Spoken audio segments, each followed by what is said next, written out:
shattered vows. The string quartet's melody hung in the air of the small-town church as Dahlia Pierce stood frozen at the altar, staring at her phone. The message from Wesley glared back at her. "I can't do this. I'm sorry." 37 minutes had passed since the ceremony should have begun, and the murmurs rippling through the gathered guests had evolved from concern to pity. "He's not coming," Dahlia finally said, her voice surprisingly steady as she turned to face the crowd. Her mother gasped, and her father's face hardened into stone. The ivory-lace dress she'd spent months selecting suddenly felt like a costume, something meant for a different woman in a different life. Pastor Miller gently touched her elbow. "Would you like to speak privately, dear?" Dahlia shook her head, slipping the antique engagement ring from her finger. "Everyone might as well know. Wesley has decided marriage isn't for him. At least not marriage to me." The church erupted in shocked whispers. Dahlia's bridesmaid, Olivia, rushed forward, tears streaming down her face. "This can't be happening. Did he say why?" "Does it matter?" Dahlia replied, gathering the train of her dress. With measured steps, she walked down the aisle alone, head held high despite the tears threatening to spill. She refused to break down. Not here, not with everyone watching. Back in the bridal suite, she changed methodically into a simple dress she'd brought for the honeymoon departure, packed away her wedding gown, and slipped out the back door while her parents handled the bewildered guests. The small town of Maplewood seemed to shrink around her over the following weeks. Every sympathetic smile and awkward conversation at the grocery store felt like tiny paper cuts. The whispers followed her everywhere, how Wesley had apparently reconnected with his college girlfriend just weeks before the wedding, how he'd claimed Dahlia was too ordinary for the life he wanted. "The rejected bride," she overheard Mrs. Finley saying to the pharmacist. "Such a shame. Always thought she aimed too high with that Wellington boy." That night, Dahlia sat in her childhood bedroom surrounded by boxes of returned wedding gifts, and a life that suddenly had no direction. Her degree in botany had been shelved when she'd agreed to support Wesley's career ambitions. Now, at 28, she felt like a character written out of her own story. "I can't stay here," she told her parents over dinner 3 days later. "Every corner of this town has memories I need to escape." Her mother's eyes welled with tears. "Where would you go? What would you do?" Dahlia thought of her grandmother's inheritance, modest, but enough to start over. "Remember Aunt Josephine in Westbrook? The city has that botanical garden I always loved visiting. I could use my degree, maybe even open that flower shop I talked about before I met Wesley." Her father squeezed her hand across the table. "Your whole life is here, Dahlia." "No," she replied softly. "My past is here. My life is waiting somewhere else." 2 weeks later, Dahlia loaded her car with everything that would fit and left Maplewood behind as dawn broke over the eastern hills. The 4-hour drive to Westbrook felt like crossing a boundary between worlds. The sprawling city with its glass, towers, and bustling streets promised anonymity, a place where no one knew her as the woman Wesley Wellington left at the altar. Her aunt's spare bedroom became command central for Operation New Life. Within a month, Dahlia had secured a small storefront with an apartment above it in a gentrifying neighborhood. The space was rough around the edges, but the large windows would provide perfect light for plants, and the worn wooden floors had character beneath years of neglect. On the day she signed the lease, Dahlia stood alone in the empty shop and finally allowed herself to cry, not tears of sadness, but of relief.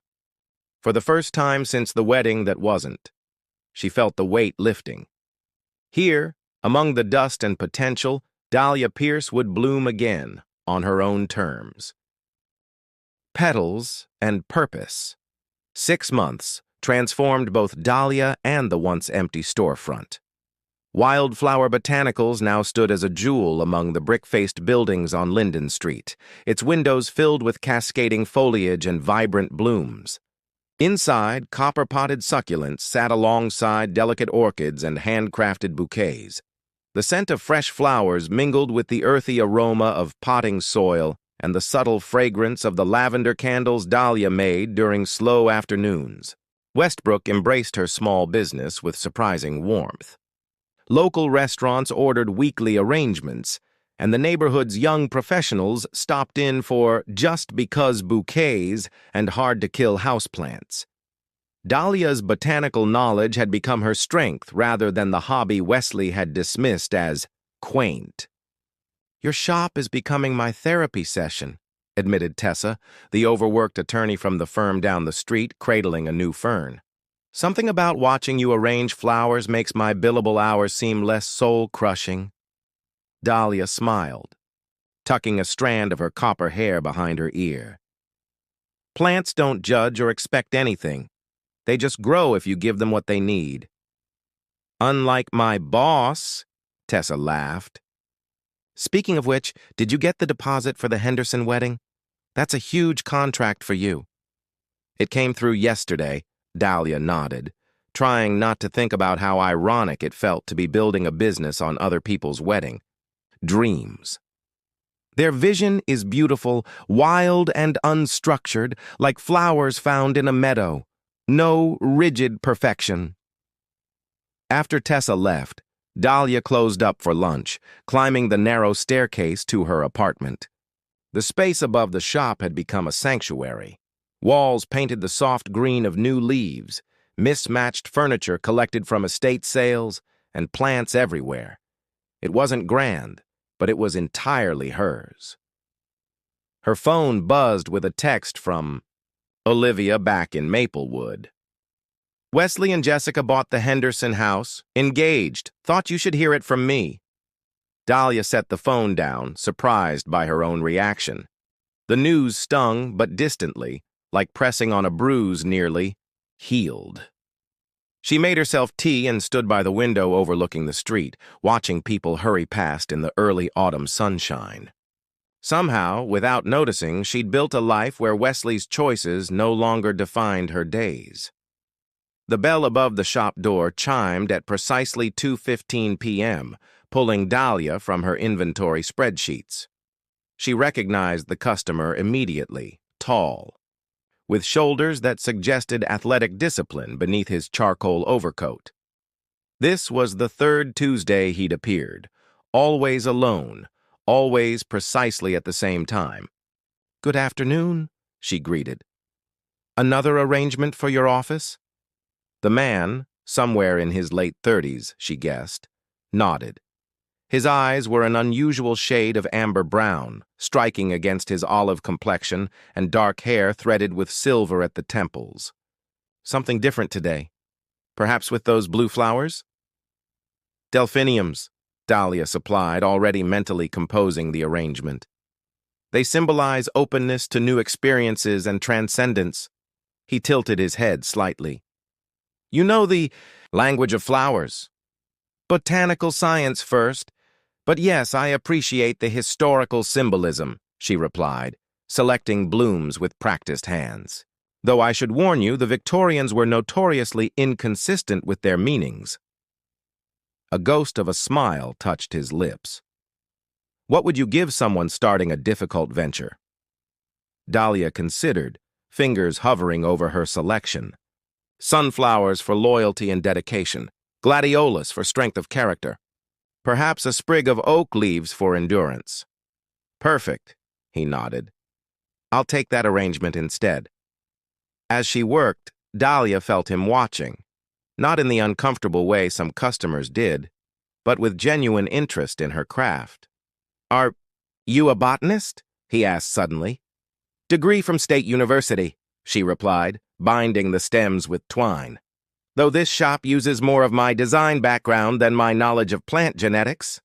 The world needs both beauty and science," he said quietly.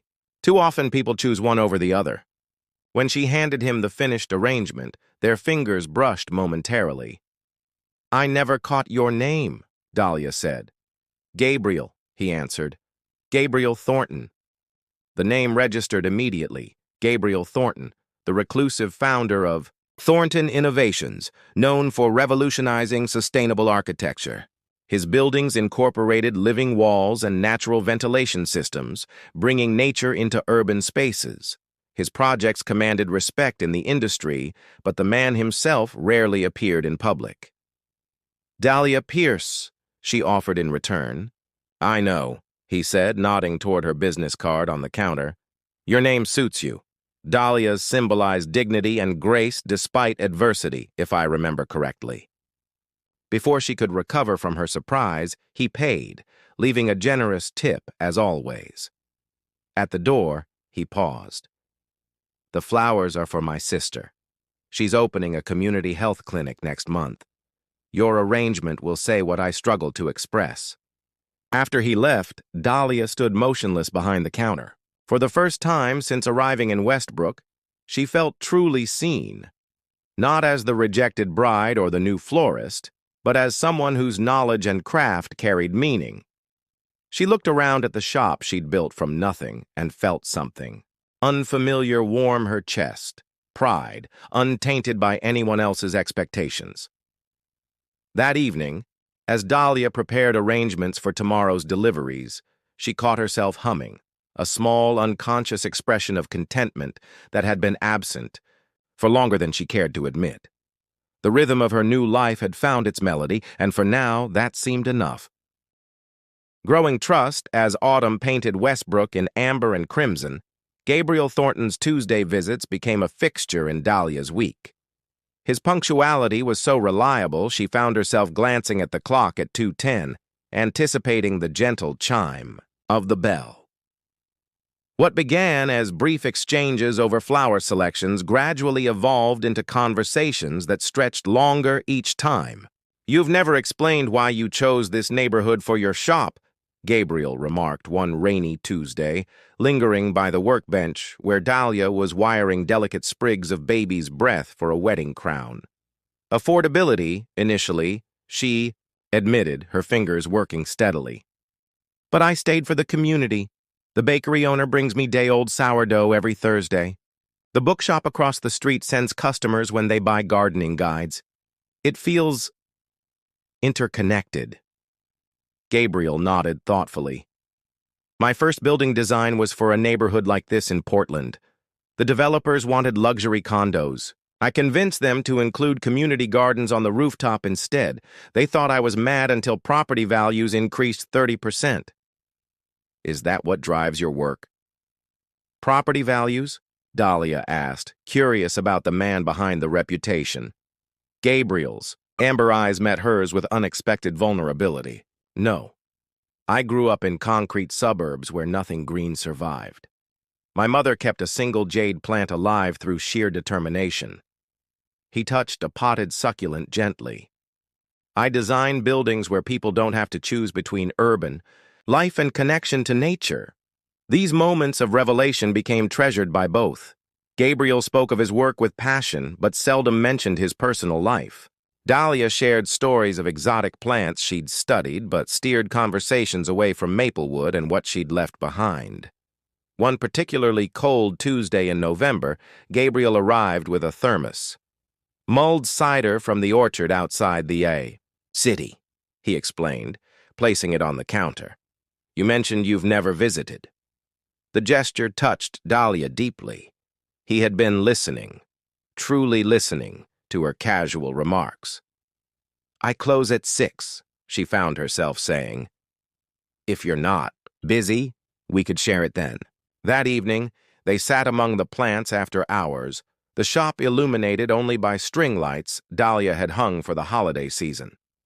The warmth of the cider and the sanctuary of plants around them loosened something in both their carefully constructed veneers. I was engaged once, Dahlia said suddenly, surprising herself. She hadn't planned to tell him, yet the words emerged naturally. He decided I wasn't what he wanted. On our wedding day. Gabriel's expression darkened. At the altar?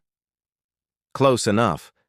She nodded, finding the memory less painful in the telling. In Maplewood, where everyone knows everyone, it became my identity. The rejected bride. So you came here to escape? At first, Dahlia acknowledged. But then I realized I wasn't escaping. I was finding my way back to myself. The person I was before I started molding my life around someone else's expectations. Gabriel was quiet for a long moment, cradling his mug. My wife died 5 years ago, he finally said, voice low. Brain aneurysm. Completely unexpected. One morning she was planning our greenhouse addition, and by evening, he shook his head. The business world expected appropriate grief, not too long, not too messy, followed by the expected remarriage to someone suitably connected. Is that why you avoid public appearances? Dahlia asked gently. Partly, he admitted. I found people were interested in the narrative of the grieving widower, not the actual grief. So, I retreated into my work, where at least my buildings wouldn't judge how I processed loss. The shop felt suspended in time as they shared these pieces of themselves, the parts they usually kept hidden beneath professional competence and careful smiles. Neither offered empty consolation or attempted to minimize the other's experience. They simply witnessed, acknowledged, and understood. As winter settled over Westbrook, Gabriel's visits expanded beyond Tuesdays. He appeared on a snowy Thursday afternoon with blueprints for his latest project, a public library with indoor courtyards designed to house specific plant ecosystems. He spread the plans across Dahlia's workbench, seeking her expertise on which species would thrive in the varying light conditions. The city planners keep suggesting plastic plants for maintenance reasons, he said with frustration. They're missing the entire point. Dahlia laughed, the sound bright in the quiet shop. Give me a week. I'll put together a maintenance schedule. And species list that even bureaucrats can't argue with. Working together on the library project revealed their complementary strengths. Gabriel's vision and technical knowledge paired seamlessly with Dahlia's practical understanding of living systems. Late evenings found them surrounded by reference books and plant catalogs, designing something neither could have created alone. One night, as they finalized the proposal in Dahlia's apartment, Gabriel stood by her window overlooking the now familiar street. I haven't collaborated with anyone since Eleanor died, he said quietly.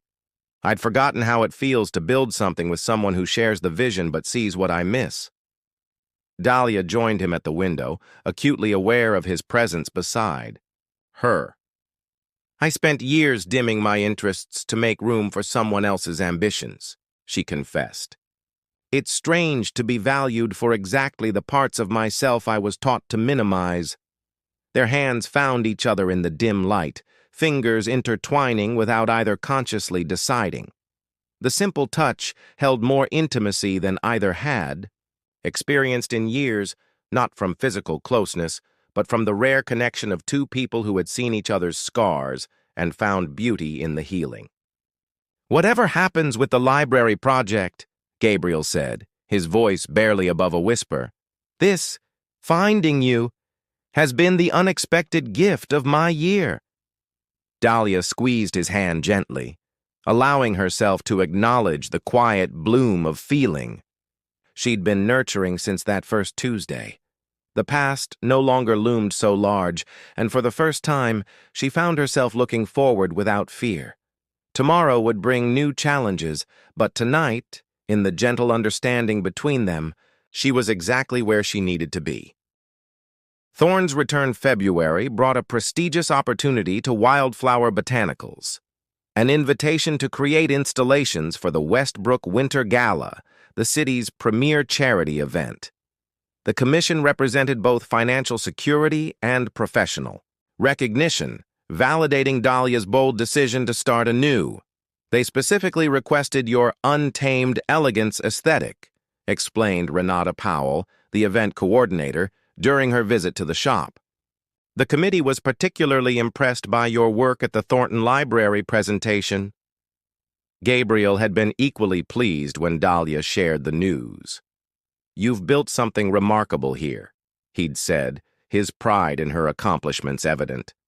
Their relationship had evolved into something neither rushed to define, a partnership of equals built on mutual respect and deepening affection. 3 days before the gala, Dahlia worked late into the evening, finalizing her designs for the grand staircase installation. The bell above the door chimed unexpectedly. "We're closed," she called without looking up from her sketches.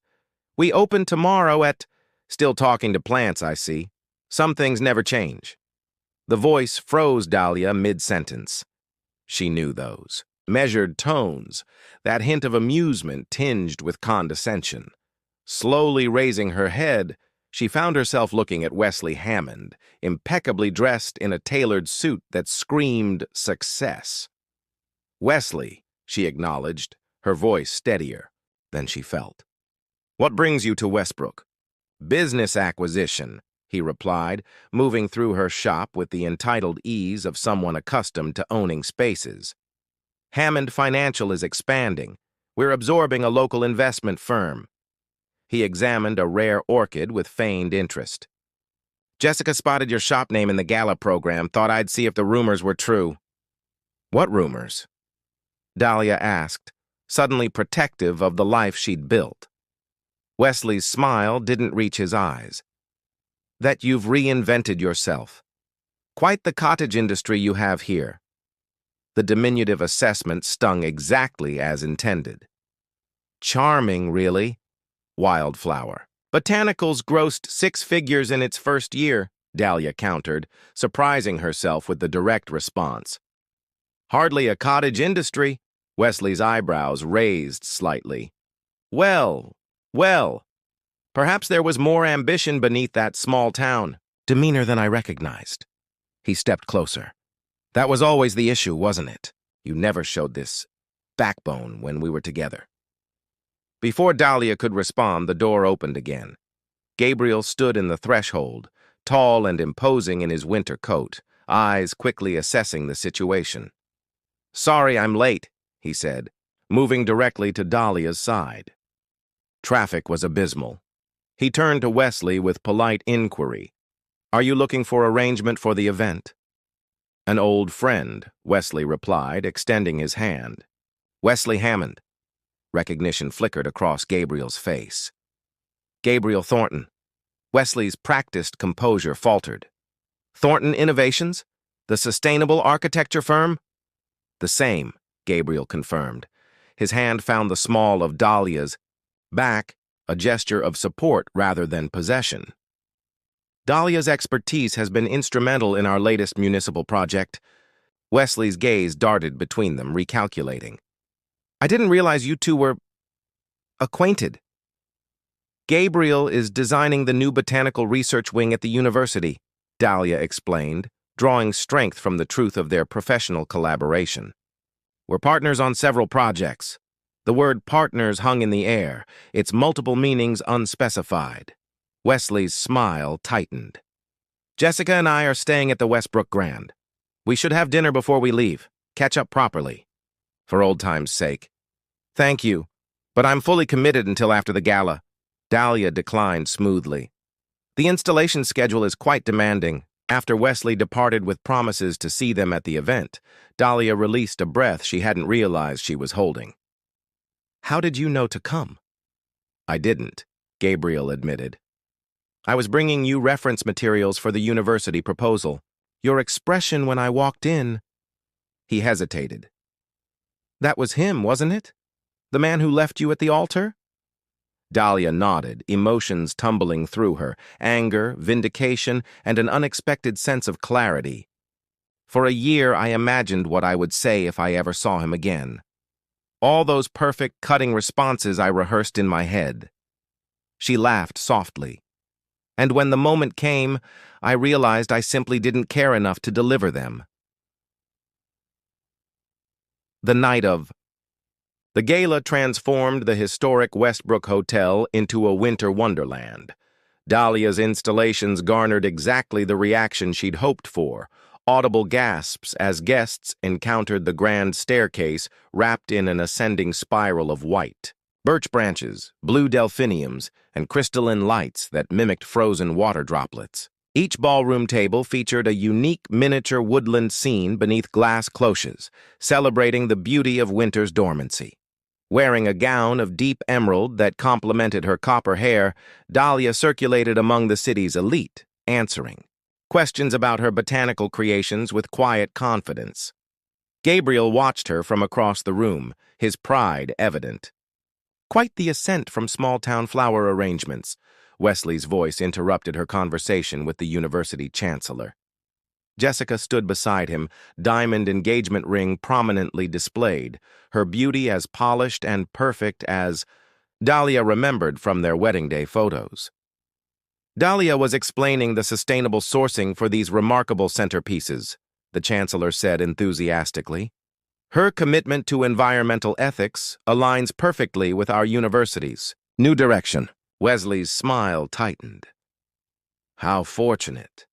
Though I'm surprised you managed such an elaborate installation with your limited resources. Before Dahlia could respond, Gabriel appeared at her side. Actually, Dahlia turned down 3 corporate contracts to focus on this event, he stated, his voice carrying just enough to be heard by nearby guests. Her work is in such demand she's becoming quite selective. The chancellor nodded. We had to secure her services for our botanical wing 6 months in advance, worth every penny in the wait. Wesley's calculated charm faltered as he realized his attempt to diminish Dahlia was backfiring. How things change, he managed. When we were engaged, you were content with much simpler aspirations. Not content, Dahlia corrected gently. Compromising. There's a difference.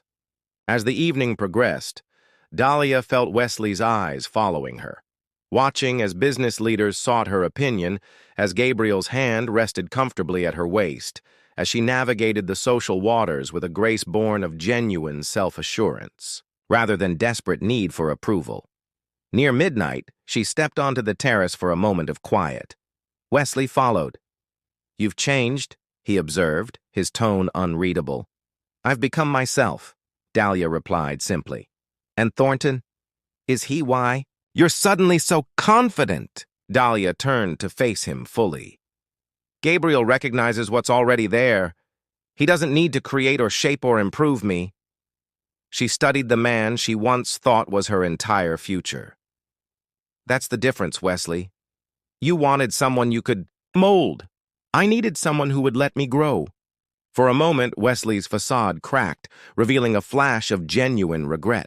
I made a mistake, he said quietly. Yes, Dahlia agreed. But it was the best thing you ever did for me. Gabriel found her there moments later, after Wesley had retreated inside. Without words, he wrapped his coat around her shoulders and stood beside her under the winter stars. You didn't need me to handle him, Gabriel said finally. You were magnificent on your own. Dahlia smiled, leaning against his solid presence. I didn't need you to save me, she agreed. But I'm glad you were there to witness me saving myself. As snow began to fall gently around them, Dahlia realized the final piece of her healing had fallen into place. Wesley's reappearance hadn't shattered her carefully rebuilt life. It had simply confirmed how far she had traveled from the woman who once stood abandoned at the altar. The rejection that had once defined her now seemed like merely the first step on a path to something far more authentic and precious. Full-bloom spring arrived in Westbrook with gentle insistence, coaxing new growth from the earth and bringing with it the first anniversary of wildflower botanicals. Dahlia marked the occasion with a small gathering in the shop, which had expanded into the vacant space next door to accommodate her growing business. To Dahlia, Gabriel proposed, raising his glass in the intimate circle that included Tessa from the law firm, Aunt Josephine, and the handful of friends who had become Dahlia's chosen family in the city. Who reminds us daily that the most beautiful gardens often emerge from the most difficult ground. Dahlia surveyed her transformed world with quiet wonder. The architectural renderings for the university's botanical research wing, her first major consulting contract, hung framed on the wall beside press clippings about the winter gala. Her parents had visited last month, her father misty-eyed as he'd toured the thriving business his daughter had built from nothing. A year ago, I thought. I was starting over, Dahlia addressed the small gathering. Now I realize I was finally beginning. Later that evening, as she and Gabriel strolled through the Riverside Park where his latest project, a series of living pavilions, was taking shape, Dahlia felt a sense of completion that had nothing to do with achieving specific goals and everything to do with internal alignment. I received an offer from Wesley's firm today, Gabriel mentioned casually, helping her over a patch of construction debris. They want to finance an eco-development project. Quite generous terms. Dahlia glanced at him, surprised. Are you considering it? Gabriel shook his head. Their proposal involved replacing existing neighborhoods with luxury units. Technically green, but completely missing the point of sustainable community development. He squeezed her hand. Besides, I suspect the offer had little to do with my work and everything to do with you. Me? Dahlia laughed. Wesley is engaged to Jessica. Happily, from what I gather. Perhaps, Gabriel acknowledged. But men like Wesley measure success by acquisition. Things, status, connections, seeing you flourish independently, especially with, he hesitated. With me, challenges his narrative about what happened between you. They reached the central pavilion, its skeletal framework adorned with early climbing vines that would eventually create a living canopy. Gabriel pulled a small sketchbook from his pocket. Remember when we first discussed this design? You said something that changed everything about my approach. Dahlia smiled at the memory. I suggested that instead of creating a structure that accommodates nature, you should design one that participates in it. Exactly. Gabriel traced the curved supports with appreciation. You taught me the difference between making space for something and actively engaging with it. He turned to face her fully. That's what you've done with me, Dahlia. You didn't just make space in your life. You invited me to grow alongside you. The spring evening wrapped around them, the river's gentle sound providing a backdrop to this moment Dahlia somehow knew she would remember with perfect clarity for decades to come. I had a 5-year plan when I came to Westbrook, she admitted.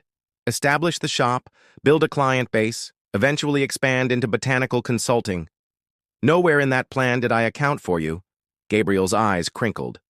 Am I a complication to your carefully plotted course? The best kind, she assured him, reaching up to trace the line of his jaw.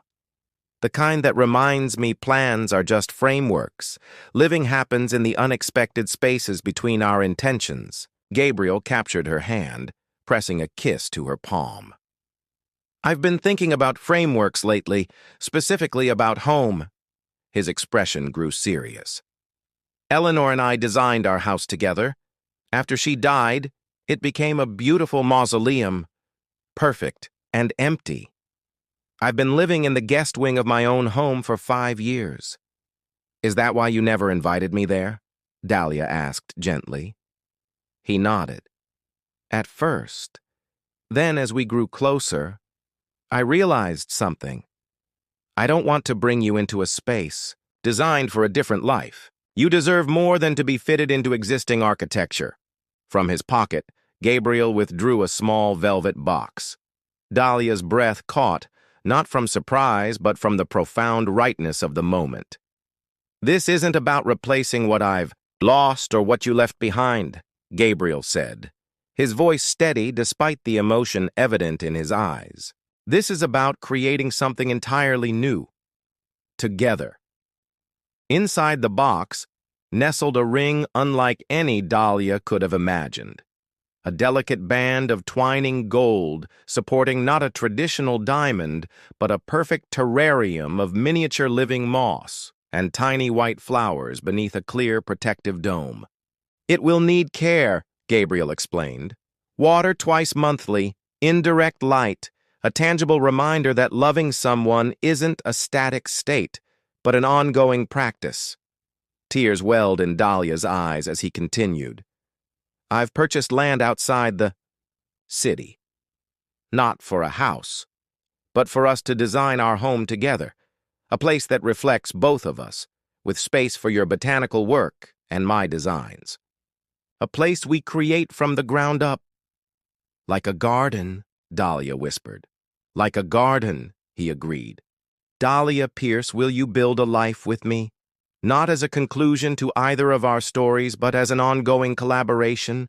Instead of answering, immediately, Dahlia guided his hand to her waist and began a slow dance beneath the emerging pavilion, moonlight filtering through the partial canopy. You know, she said thoughtfully, when Wesley left me at the altar, people said I would never find someone of his caliber again. They meant his family connections, his wealth, his social position. Gabriel followed her lead, moving in perfect synchronization. And now? Now I understand they were right, but for entirely different reasons. She met his gaze steadily. I found someone immeasurably better, someone who sees strength in gentleness, beauty in resilience, and partnership in independence. She stopped. Their dance, taking the ring box from his hand and removing the living ring. Yes, Gabriel Thornton. I will build a life with you, not because you rescued me from heartbreak, but because together we create something more beautiful than either of us could cultivate alone. As he slipped the ring onto her finger, Dahlia felt the symmetry of the moment. Not with her almost wedding day, but with the morning she had stood alone in an empty storefront, choosing to believe in possibility rather than dwell in loss. In the year that followed, Dahlia and Gabriel's vision materialized in both their professional collaboration and their personal union. Their wedding took place in the completed Riverside Pavilion, intimate and intentional, with living botanicals rather than cut flowers marking the space. Wesley's wedding announcement arrived a week before their ceremony, a lavish affair featured in social pages. But Dahlia placed it in her keepsake box without regret, a reminder of the path not taken. Their home emerged gradually on the hillside property, a modern structure of glass and sustainable materials that blurred the boundaries between inside and outside. The heart of the design was a central atrium housing Dahlia's rarest specimens and Gabriel's drafting studio, where they often worked side by side into the evening, her botanical expertise informing his architectural innovations. On their first anniversary, they sat together on their terrace overlooking the city lights of Westbrook in the distance. Gabriel handed Dahlia a small wooden box containing a seed packet. Eastern redbud, he explained. They say it grows strongest when planted on significant dates. Together they walked to the prepared spot in their emerging garden and planted the tree that would mark their first year as partners. As Dahlia patted the soil around the seedling, she reflected on the journey that had brought her here, from the humiliation of abandonment to the quiet confidence of chosen love. You know what I've learned? She said, leaning against Gabriel, as twilight deepened around them. Rejection isn't the opposite of love, fear is. Wesley rejected me because he feared I wasn't enough. I almost rejected this new life because I feared I couldn't create it. Gabriel wrapped his arms around her from behind, both of them contemplating the tiny tree that held the promise of decades of growth ahead. And now? Dahlia turned in his embrace, her face illuminated by the soft landscape lighting they had designed, together. Now I understand that love isn't about being wanted.